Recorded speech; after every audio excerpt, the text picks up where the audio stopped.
என்னென்னமோ செஞ்சோம், இதையும் செஞ்சு பார்த்துடலாமா? ஹாய் ஃப்ரெண்ட்ஸ், எல்லாருக்கும் வணக்கம். Welcome back to mom six. இப்போ பார்த்திங்கன்னா மணி 9:30 ஆகிடுச்சு காலையில். இன்றைக்கி வந்து சண்டே. காலையில் கொஞ்சம் நிறையா வேலை இருந்தது. துணி துவைக்கிற வேலை, அப்புறம் வீடை க்ளீன் பண்ணுறது எல்லாமே இருந்தது. அதனால் நான் என்ன பண்ணுறேன் அப்படிங்கிறத பார்த்துருவோம். இப்போ வந்துட்டு இப்போ வந்து குக்கரில் வந்து நான் என்ன யாருமே செய்வாங்களோ செய்ய மாட்டாங்களோ தெரியாது, நான் செய்ய போகிறேன் இப்போ. ஓகேவா? இப்போ வந்து குக்கரை வச்சுட்டேன். அதில் வந்து இதில் வந்து கொஞ்சம் ஆயில், சாரி கொஞ்சம் தண்ணி இருக்குது இதாகிட்டு வந்து குக்கரில் வந்து கொஞ்சமாக வந்து பார்த்திங்கன்னா முந்திரி திராட்சையை போட்டுட்டேன். ரொம்ப எனக்கு என்ன செய்ய போகிறோம் பார்த்திங்களா, என்னோடய வீடியோவை தொடர்ந்து பாருங்க, எல்லாமே தெரியும். கேசரி ஜாமுன் செஞ்ச உடனே இப்போ வந்து ஒரு கரண்டி வந்து குலோப் ஜாமுன் சுட்டேன். எண்ணெய் கொஞ்சம் ஊற்றிக்கிட்டு நெய் அப்புறமா சேர்த்துக்கலாம். ஜாமுன் செஞ்சால் எப்படி கொஞ்சம் ஜீரா மீரை தான் செய்ய, எங்கள் வீட்டில் யாருமே சாப்பிட மாட்டாங்க. அதுக்காக நம்ம இன்றைக்கி என்ன செய்ய போகிறோம் அப்படிங்கிறத பார்க்கலாம். இப்போ வந்து முந்திரி திராட்சை வந்துட்டு இதில் வந்துட்டு ஒரு கரண்டி ரவை போட்டுக்கிறேன். அதுதான் இருக்குது, வெள்ளை ரவை. எல்லாத்தையும் போட்டுட்டேன். இப்போ இது கூட வந்துட்டு இன்னும் ஒரு அரை கரண்டி பன்சி ரவை, மொத்தம் ஒரு 1.5 கரண்டி இருக்க அளவு போட்டுட்டேன். அது கொஞ்சம் வறுத்துக்கலாம், வறுத்தது தான் அது ஆல்ரெடி. இதில் ஒரு சிட்டிகை உப்பையும் போட்டுவிட்டேன், வறுத்துடலாம். இப்போ வறுத்தாச்சு. இப்போ ஹாட் வாட்டர் வச்சுருக்கேன். ஒரு கிளாஸ் தண்ணி ஊற்றிக்கலாம். அதான் 1-2 தண்ணி தானே ஊற்றிட்டு 1-2 இல்லை 3 தண்ணி விட்டுருக்கேன் டம்ளரில். அதாவது 3 கரண்டி இருக்கும் இதில்.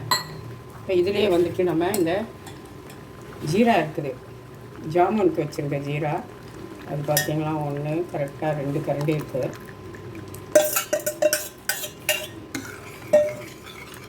இதையுமே சேர்த்தாச்சு. இப்போ வந்து இது கூட கொஞ்சமாக ஏலக்காய் பவுடர் போட்டுட்டு கேசரி கலர் கொஞ்சோன்னு போட்டுட்டேன். அவ்வளோதான். இதை வந்து நம்ம சர்க்கரை வந்து அதில் ஒரு கரண்டி இருக்கும், 1.5 சர்க்கரை போடுறோம். அதனால் வந்து இதில் ஒரு அரை கரண்டி சர்க்கரை, ஜீரா ஒரு கரண்டி இருந்துச்சு, ஒரு அரை கரண்டி சர்க்கரை இந்த குழிக்கரண்டியில் 1.5 ரவைக்கு 1.5 போட்டுட்டேன். இதை வச்சுட்டு நம்ம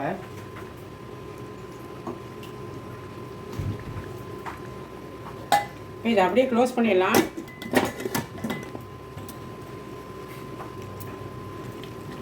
கூடவே வந்து ஒரு டேபிள் ஸ்பூன் நெய் விட்டுக்கிறேன். அப்படியே மூடிட்டு விசில் போட்டுடலாம். ஒரு விசில் வரட்டு ஆஃப் பண்ணிக்கலாம். இங்கே வந்து எண்ணெய் வச்சுட்டு பூரி போட்டேன்.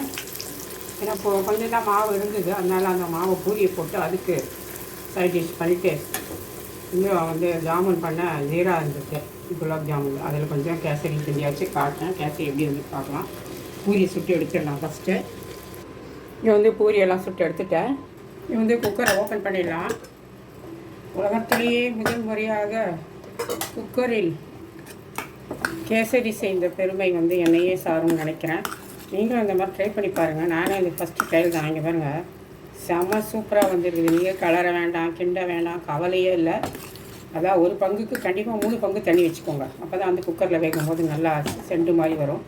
பார்த்தீங்களா, இங்கே பாருங்கள், பன்சி ரவையும் நார்மல் வெள்ளை ரவையும் போட்டு செஞ்ச கேசரி செம்மையாக வந்துருக்குது. ட்ரையல் கண்டிப்பாக இதை நீங்கள் ட்ரையல் பார்க்கணும். இப்போ அது மேலே கொஞ்சமாக முந்திரி திராட்சை, அவ்வளோதான். நம்மளோட கேசரி வந்து சூப்பராக 2 நிமிஷத்தில் வச்சுட்டு தான் நான் பூரி போட்டு பாருங்கள், அவ்வளோ நல்லா ரெடி ஆகிட்டு. நீங்கள் கண்டிப்பாக ட்ரை பண்ணி பாருங்கள், செம்ம சூப்பராக இருக்குது. அதுக்கு வந்து இப்போது நம்ம வந்து பூரி, அடுத்து இங்கே வந்து கேசரி, இங்கே வந்துட்டு பூரி, இங்கே வந்து நம்ம உருளைக்கிழங்கு மசாலா பண்ணிட்டோம். அது நாளைக்கும் மீதியான தோசைக்கு வச்சுக்கலான்னு அதிகமாக செஞ்சேன். இதை இன்றைக்கி பிரேக்ஃபாஸ்ட்டு. இங்கே வந்து என்னோடய பொண்ணுக்கு 2 பூரி உருளைக்கிழங்கு மசாலா கேசரி வச்சுட்டேன். இங்கே வந்து எனக்குமே 2 பூரி கேசரி கொஞ்சமாக வந்து போட்டு இது மசாலா வச்சுட்டேன். உருளைக்கிழங்கு சாப்பிட வேண்டியதான். என்ன சுகர் அப்படி சொல்லிவிட்டு சாப்பிட்றாங்கன்னு நினைக்காதீங்க, கொஞ்சம் சாப்பிட வேண்டியது தான்.